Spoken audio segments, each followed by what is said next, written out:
Do you want to be healthier, yet you just don't know what to do? All these shows telling you this and that, but nothing seems to work. Well, listen close. Golden State Media Concepts has got something great for you. The Health and Wellness Podcast dedicated to workout trends, healthy eating habits, diet, and everything about healthy living. Join us in our banters as we help you not just live life to the fullest, but live it to the healthiest.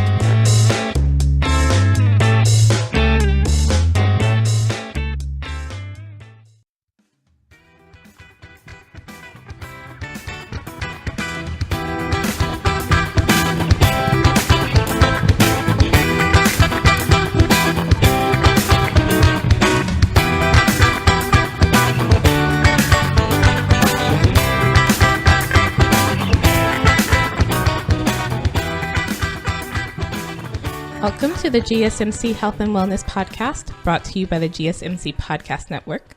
I'm your host, Staci. And I'm your co-host, Sarah, and we're going to try not to be depressing today. This one actually should be really good. Yeah. It seems much more of an upbeat thing. I'll leave it to me. I'll come up with something that's going to kill us. Find some way to make this horrible. So our topic today is hobbies. Do you have a hobby, Sarah? Yes, I do have hobbies. I mean, beside reading. Well, obviously. I crochet, I cross stitch, things like that. More crochet than cross stitch. Depends on my mood. Mm-hmm. I read, and that's not sad. I shouldn't have started with sadly. That's good. It's good for your brain. I love reading. But then I've tried many times to find another hobby and just haven't been able to really stick with one long enough to make it feel like a hobby and not just like work. A waste of money. Yeah. So hopefully the hints for today will help me. Right. I understand. I mean, I can knit, but because I've crocheted since I was about, 7 or so, it's muscle memory and it's so much faster. And, so with crocheting, you have one hook and with knitting, you have two needles. And so I'm so freaking slow at it that it just drives me crazy. It's not fun. Right. And it seems really complicated and keeping track of knits and purl. I tried once and yeah. I have no idea. Hobbies should be, they should help you relax and be fun. And that's what we're going to be talking about. Yes. So it's been found in research that more than half of all Americans get a sense of identity from their jobs, even though more than like 50% actually hate those jobs or at least feel dissatisfied with those jobs. Right. Which is, sort of typical. Oh, it's Monday. Well, what's almost the first thing people ask you? What do you do? Right. We get identified by our jobs. Yes. So according to Patricia Linville, an associate professor at the Fuqua School of Business at Duke University, the narrower a person's view of their self is, the more prone they are to depression and anxiety. So if you only think of yourself as, oh, I'm a doctor, I'm a lawyer, I'm a taxi driver, whatever, that's very limiting. That's a very limited idea of yourself. That the more things that make up yourself, the better off you are. So not just, oh, I'm a doctor, but I'm a doctor and also a husband and also a father and also a little league coach, et cetera, et cetera. Right. Or, yeah, I'm a lawyer, I'm a mother, I'm, a tap dancer. I mean, yes. There's all kinds of things. And that it sort of acts as not a buffer, but that like if you're having, a bad day at work or if you have a fight with your spouse, that's not a huge hit on your whole sense of identity. It's like, okay, fine, I'm a doctor and today being a doctor sucked, but I still get to go home and be a loving dad. And that's wonderful. And I still get to be a little league coach that a lot of kids look up to have all these other things you can think about besides, the one that you might be going through a hard time with. Right. I know that many stay-at-home parents often feel this because, when your children are younger and you're that does kind of become your focus and a little bit of your identity. And when that's all you are doing is focusing on the screaming toddler in your house, you can get a little stressed, and it helps if you've got something else that you can sometimes focus on. Yes. Having a hobby that's not related to your work can make you happier, but also having a hobby that's not itself work. So we're talking about hobbies. We're not talking about side hustles. So this is not like, oh, my Etsy business. That's not what we mean, because monetizing a hobby also can make it less happy because then it's work. Right. It's not just, you have deadlines. It's not, I just crochet for fun. It's, I've got to make, 20 baby hats for that order by Saturday. And then it's not as fun. Right. And, you can get joy out of that, but it's then no longer a hobby because it does have those deadlines and those things that put structure around it. Yes. So we're looking at hobbies simply as leisurely. That leisure activities, those who engage in leisure activities are found to be happier, less bored, less stressed, have lower heart rates. They have increased productivity and job performances. So leisure, do not make this, please don't make this a second job or a third job or a fifth job, but whatever number of jobs you're on, that this should just be something for you. Right. Not to earn more money or anything. Right. Now, you might need to earn more money, and that's cool, but you also need to find a little bit of time in your life for that leisure, just for yourself. Relax your brain. Don't concentrate on things that, I have to do this. I should do this. Right. We're going back to those shoulds. And I remember seeing a quote, though I can't now remember who it's by, where he said you should have 3 hobbies, one for your mind, one for your body, and one to make money with. Oh, that seems time consuming. Yes. But if you feel so determined to have a hobby that makes money, maybe that's the sort of idea to go with of this is my money making hobby, but then there's also this hobby that's not for money making. Right. And, other hobbies, often hobbies can be beneficial in multiple ways. So let's say crossword puzzles. Crossword puzzles have been shown in several studies, I believe, to help reduce the chances of Alzheimer's, if you're genetically predisposed to that. So things like word puzzles, they can be hobbies, but also good for your brain in other ways. Yes. And it's a good way to sort of get out your energy in a way that's not, typical. It doesn't have to just be, work and then gym or whatever. And that's the only way you can get energy out in your life. But to have this side thing as a way to, sort of get out energy, like some people will do, boxing for stress relief, just the way, or some people will knit furiously for stress relief. Yes. There are people who do that. I've seen that. Angry knitters. I mean, no, I hope not with needles. But yeah, that this is just another way to get something out that you might need to get out. It's also a good way to build social relationships if you do a hobby that involves other people, like joining a recreational team.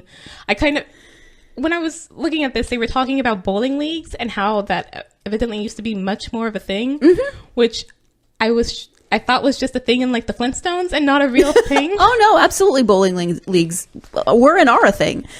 I've never been part of one, but I know people who love it, and it's definitely social. Now, you and I have never made it a secret of our introvert status, right. So you can tell by our exciting hobbies of reading and crocheting that. But you can always join a book group that combines that. Or I know there's a ton of knitting group, crocheting groups where you get together and work on your projects and have that social time too. So it can be both.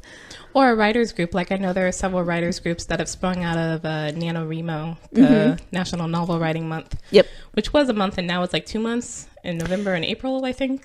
Yeah, or they do like mini camps. Right. A lot of my authors that I follow on social media are like, okay, we're going to do a mini writing. So yeah, I think it's just a way to encourage each other. Yeah, but from the support from that, then it becomes a more permanent sort of writer support group. Yes. I've heard of. Yes.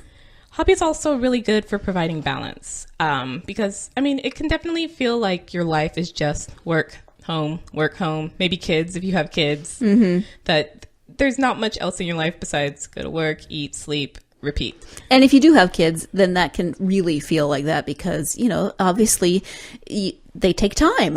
Yes. They don't raise themselves, unfortunately. So, you go to work all day, you come home, you deal with the kids, et cetera, et cetera. It does leave less time, but that can also make you feel more stressed, obviously. Yes. But having a hobby, human beings are complex creatures, and you're not just, the one thing, and it's not just one thing that helps you to be healthy. So having a hobby can be a way if it's a physical hobby because you don't get a lot of physical activity, or if it's a mental hobby because you don't do a lot of things with your brain, as a way to sort of make up for where you feel you're lacking in your everyday life. Something sort of on the opposite spectrum. So like, because we're introverts and like reading, I should probably try and find a physical hobby. Maybe I'll find a bowling league. You should join a gym. No. You should start taking Zumba classes. Oh no. I imagine Zumba probably can be a hobby, but oh wow. Now that's interesting to think about Zumba as a hobby. I'm sure it works for some people, but I know people love it. So, and it is a form of stress relief. Yes. But that also hobbies are a way to promote flow, which has been a big buzzword for a few years now with the gentleman whose name I'm not even going to try and pronounce because I would totally butcher it. It's many syllables and about 152 letters. But he wrote the book Flow, and it has been used in a lot of things in the past few years. But this idea that when you're involved in something to the point that you don't notice time passing, you're in flow, and that can help in a lot of different aspects of your life with your creativity, but also with your stress levels and, just all the things that are sort of psychosomatic with your body, that being in flow is a good thing. And so if you can find that in your hobby where you don't get in your everyday life, that's a good way to sort of bring your body levels back into a healthy range. Mm-hmm. Nice. So we're going to take a short break, and when we come back, we will be talking about how to find a hobby. We're going to find Staci a hobby. It's not the gym. I can tell you right now, it's not going to be the gym. Okay, we'll find something else. So stay tuned. You're listening to the GSMC Health and Wellness Podcast. Still on the search of that one true love? On the limbo in this crazy world of dating, marriage, relationships? Well, listen to the Golden State Media Concepts Relationship Podcast, your one-stop podcast for everything about relationships.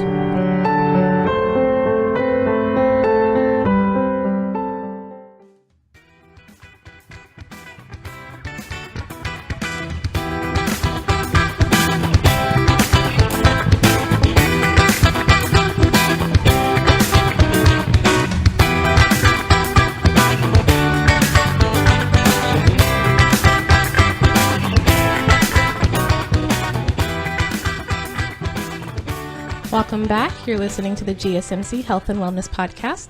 And today we're talking about hobbies, why we should have a hobby, and now we're on to how to find a hobby. Mm-hmm. So obviously, first and foremost, the hobby should be something you enjoy. And I'm sorry I used that word should. When I meant to say, don't feel you should have a hobby just to have a hobby. Right. And then go out and pick, whatever hobby everyone's doing. That's not the idea behind hobbies and how they are helpful. Right. Hobbies, you want them to enjoy, to be something you enjoy, because otherwise they're just another chore on your checklist of things you have to do in the day. Yes.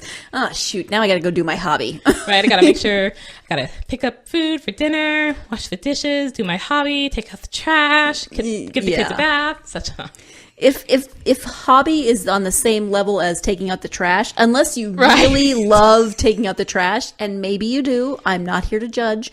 That can be calming and soothing. Is your hobby? Yeah, I know. I have a friend who bleach is like her aphrodisiac. She loves the smell of bleach, and cleaning the bathroom just makes her so happy. Well, to each their own. Exactly. So when thinking about what hobby to choose, you should sort of think about, what do you want to get out of this hobby? Are you looking for something physical so that you can get in your, recommended 30 minutes a day of working out? Are you looking for something more serene and meditative to give you sort of inner peace? Are you looking for something to get out and socialize? Which my inner introvert doesn't want me to, but I probably should because that's the opposite of where my current life is. And that's probably an area I'm lacking in. If I was to be looking for a hobby, maybe something that would at least involve going out and seeing people maybe once a month. Hey, you see me twice a week. I do. Okay, cool. I don't need a hobby. I'm good. No, you still need a hobby. I don't know if we can count this. Right. But then also it's good to sort of pick a hobby that you wouldn't normally think is your quote unquote thing. Mm-hmm. That's not really me. You can surprise yourself because it may be something that you didn't know you were missing in your life. Right. Yeah. And you should try different things because it's not going to necessarily be the first thing you try that you're like, whoop, there it is, found it. It could work out that way, but you may have to try a few different things and you may really dislike some of them, and that's okay. Yes. And also, I think we mentioned this a little earlier, picking a hobby that's different from your job. Mm-hmm. Because if you have a job, you know, that deals with like numbers and data, and then do something very number logical procedural as a hobby, it's going to feel a lot more like work than if you do something completely opposite. Right.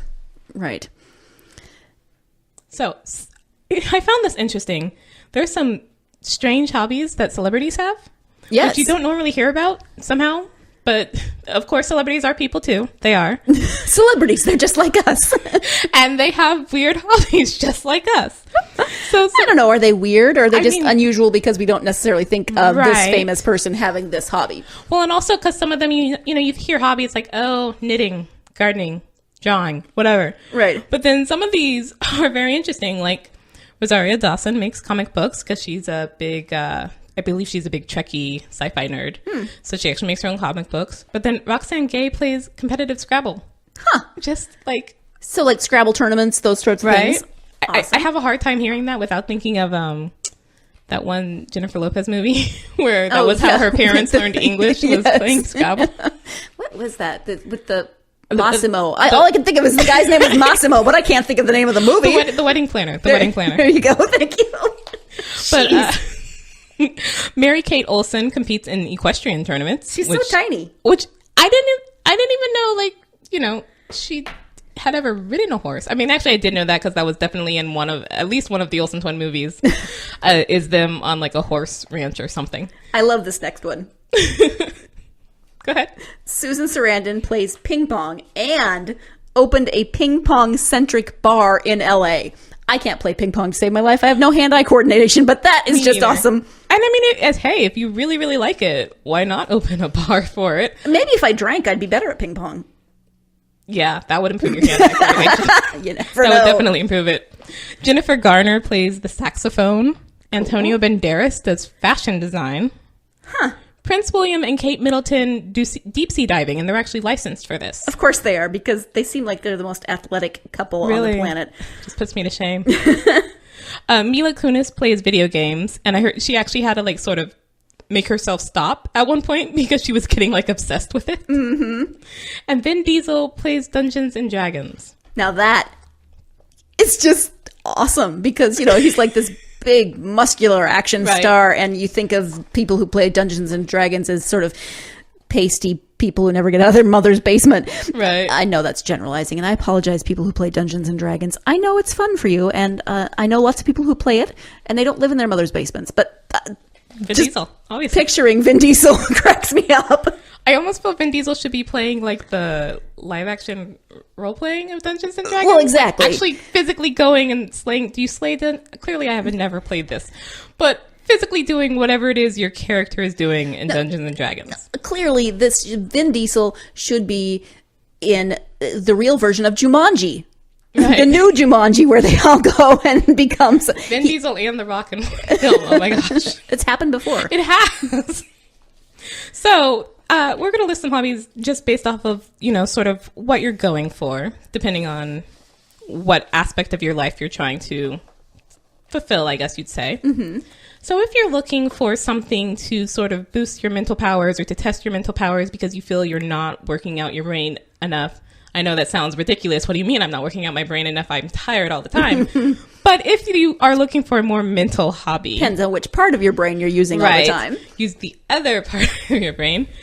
Certain mental hobbies are like reading, writing, learning a language, jigsaw puzzles, which it's like the competitive Scrabble of I know there are people who do this, but at the same time it's just like...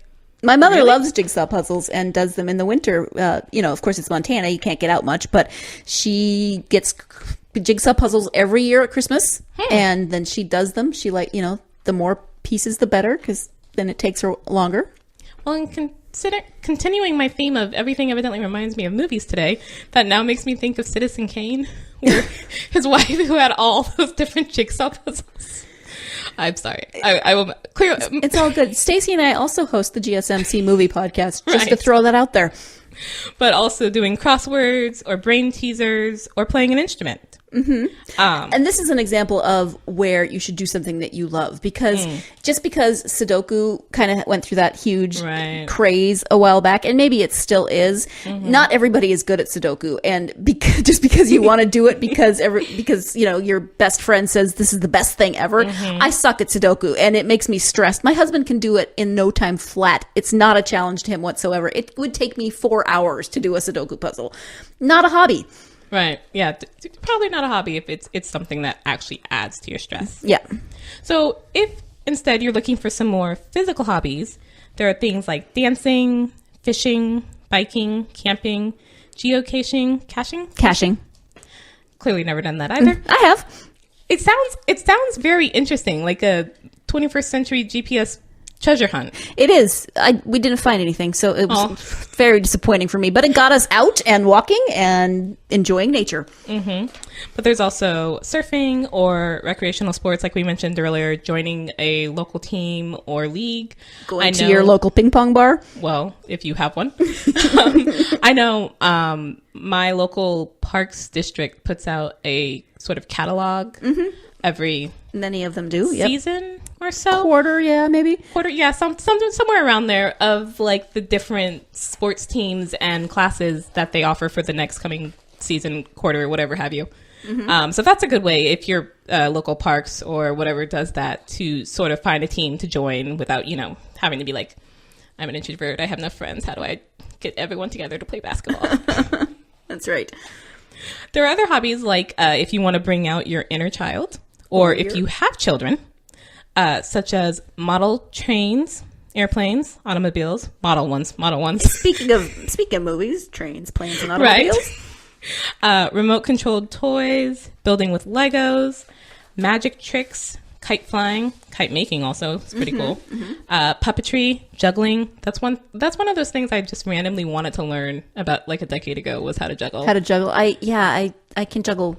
No, I can't juggle at all. I can't juggle. When my brother was younger, he and my dad would build rockets.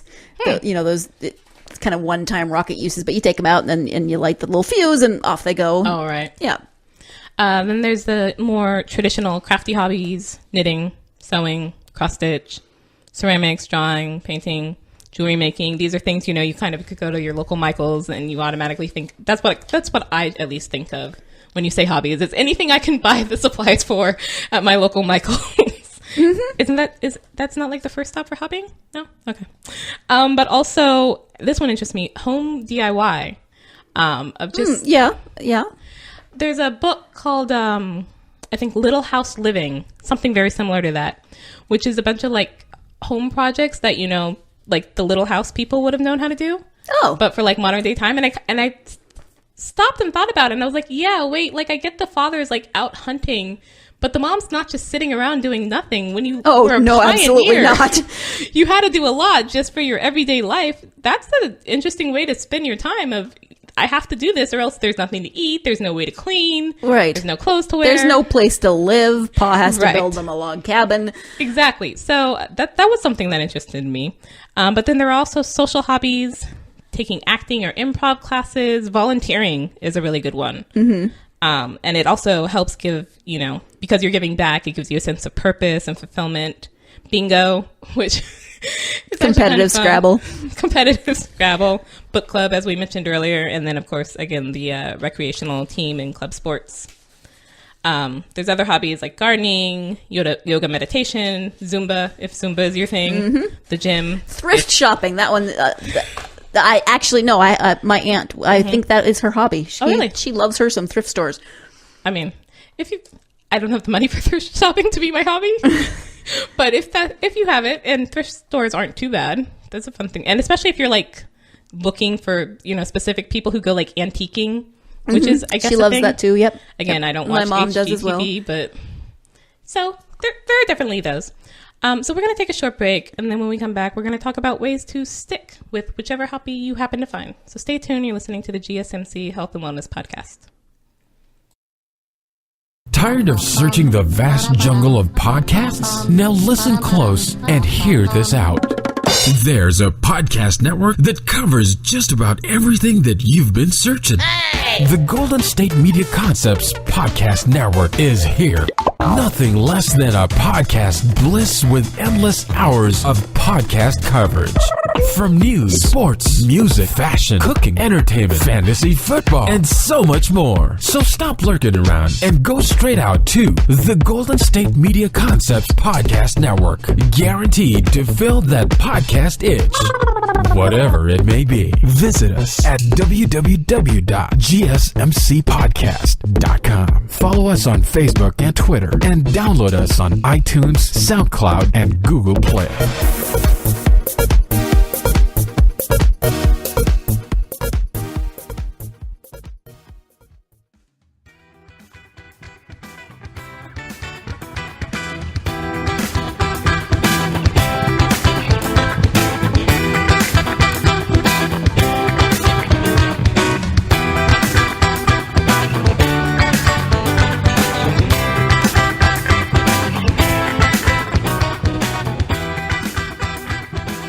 Welcome back. You're listening to the GSMC Health and Wellness Podcast, and today we're talking about hobbies. Did you choose one during the break? Have you? I still haven't, but Okay. Well, it doesn't have to happen during this episode. no, I feel I need to go home and make like pros and cons lists for things because that's how I do.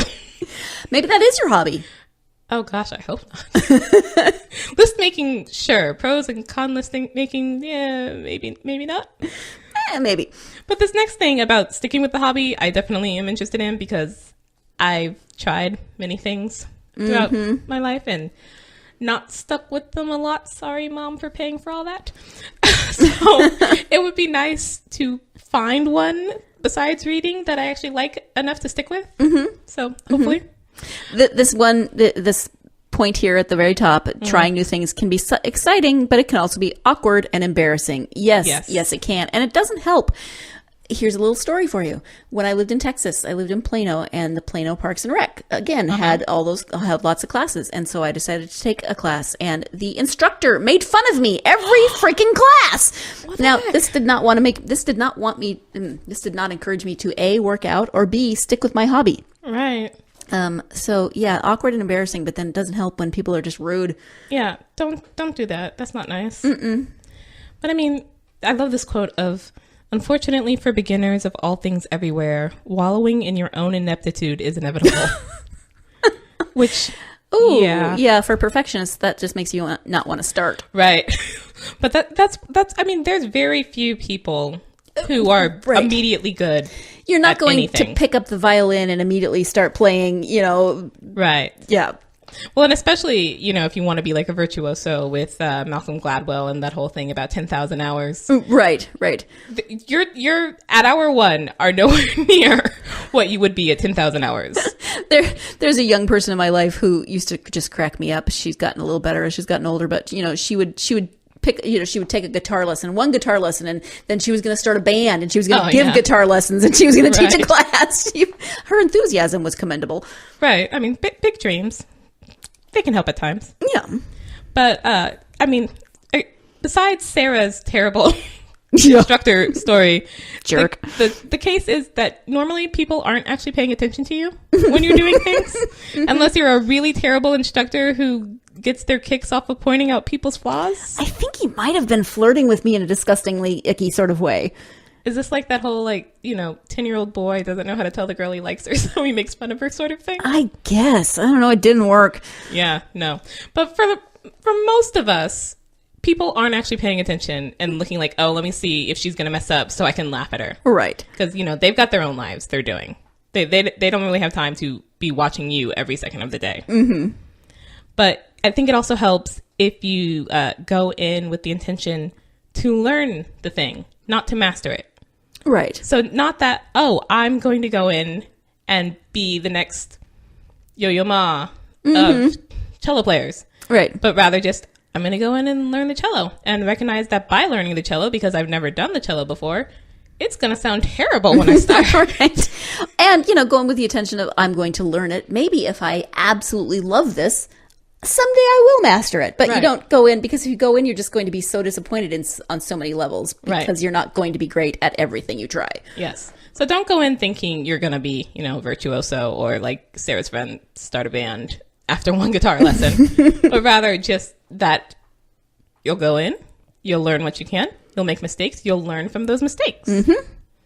It also helps to prepare before you start. And this is just totally my MO of before I do anything, I want to go to the library and immediately get like all the books on the topic whatsoever. So I know immediately about all, like, yeah, very much the Hermione of trying to learn how to fly before flying. Of how can I know all about this before I even take like one class whatsoever? Right. You don't have to go that far. That's not completely necessary, but doing a bit of background research so you at least, you know, maybe if you're trying a new sport, know like the different terms of things and don't start saying, oh, hey, that guy kicked the thing for a really good basket. Right. Like, no, right. What? No. Yeah. At least knowing a little bit about what you're about to do doesn't hurt. Right. But then also taking baby steps, and don't think, you know, not only, oh, I'm going to get on my first lesson, but even I'll get it within the month or 6 months or a year. Like, again, the whole thing about 10,000 hours, that's roughly 10 years it took to become a virtuoso or a professional at whatever it is these people are professionals at. Right. Thinking you're going to get there in a year or so even is not... Are there even 10,000 hours in a year? That is an interesting question. But even if there were, that would involve no sleeping. Right, exactly. No eating, no doing anything other than... And that's the opposite of what we're trying to do with the hobby. Yes. So, but it can also help if you do it with a friend or a partner, because then there's someone, you know, to sort of keep you accountable. So if you're like, I don't want to today, I'm tired, I just don't feel like it. They'll be like, no, we said every Thursday afternoon or whatever, we're doing such and such. We can't just skip it out. Right. But also, if you're doing it with a friend, try not to compare. Don't be like, who's better at whatever, who got whatever faster. Right. That's not the idea either. No. But if you need to, and friends are really good for this, it helps to schedule in your hobby, which again sounds like the opposite of a hobby. Isn't this supposed to be a sort of free time, sort of whatever thing? But if you kind of wait for free time to come along, you'll never find it. Sometimes, yeah. And some things, like, they have something that's really popular right now are those like wine and painting nights. Oh. And so if you're looking to be more artistic and drink, you know, that's something that you have to schedule. You can't just... Especially if it's something... Classes or team practices are things, you know, you have to schedule. Right. But even if it's something you can do whenever you want, if you're just waiting for when you kind of feel like it, you'll find a gazillion other things you could or you feel you should be doing rather than doing something with your quote unquote free time. Right. And then that time just is never free. Like taking a walk. You might not think of scheduling that, you know, it's just a walk. But obviously, if you want to do it with a friend, then you have to coordinate your schedules a little bit and create that accountability. Yes. But it also helps to sort of keep you from procrastinating in other things. If I always have a 5:30, you know, yoga class or whatever, I can't really procrastinate on, you know, finishing my work and getting dinner started or whatever. Like I have to be there at 5:30. So all the other things kind of have to get done before then, you know? Right. Well, if you're going to be all practical about it. Can practicality be a hobby? I hope so. I'd like to see how that goes. I'm going to say Hermioning as a verb as my hobby. I'll put that as my hobby for now is Hermioning. Hermioning. It's hard to say. Yes. But just to recognize that it's fine and actually completely normal if you do not like the hobby right away. Do not judge it off of that first lesson or what have you. But also don't force yourself to stick with it if after, you know, numerous times you still hate it. You don't have to keep going. Right. And that I like this last tip of rather than focusing on the hobby as a whole, if you find it hard to stick with things, it can help to think of things in terms of projects. So rather than, oh, I want to learn how to knit, it's, oh, I want to knit a scarf. And then maybe next time I want to, you know, make a pot and then move on to something else. Maybe I want to learn how to score clearly don't do sports. Oh, I thought, so you said score. I was thinking like score a movie. Like you wanted to write the score of a movie. I was trying to think of a basketball term besides dunk, because I don't think I could dunk. Oh, you want to score a three-pointer? Sure.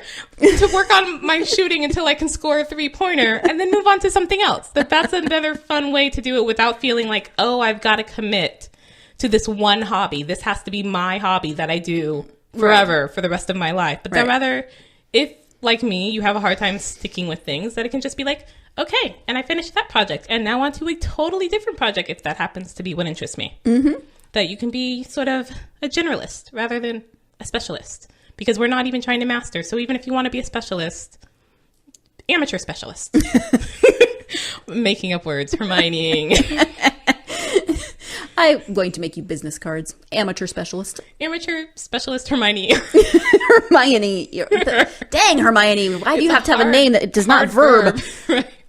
On that very interesting note with words, we're going to end for today. Thanks for listening to the GSMC Health and Wellness Podcast. You've been listening to the Golden State Media Concepts Health and Wellness Podcast, part of the Golden State Media Concepts Podcast Network. You can find this show and others like it at www.gsmcpodcast.com. Download our podcast on iTunes, Stitcher, SoundCloud, and Google Play. Just type in GSMC to find all the shows from the Golden State Media Concepts Podcast Network, from movies to music, from sports to entertainment, and even weird news. You can also follow us on Twitter and on Facebook. Thank you, and we hope you have enjoyed today's program.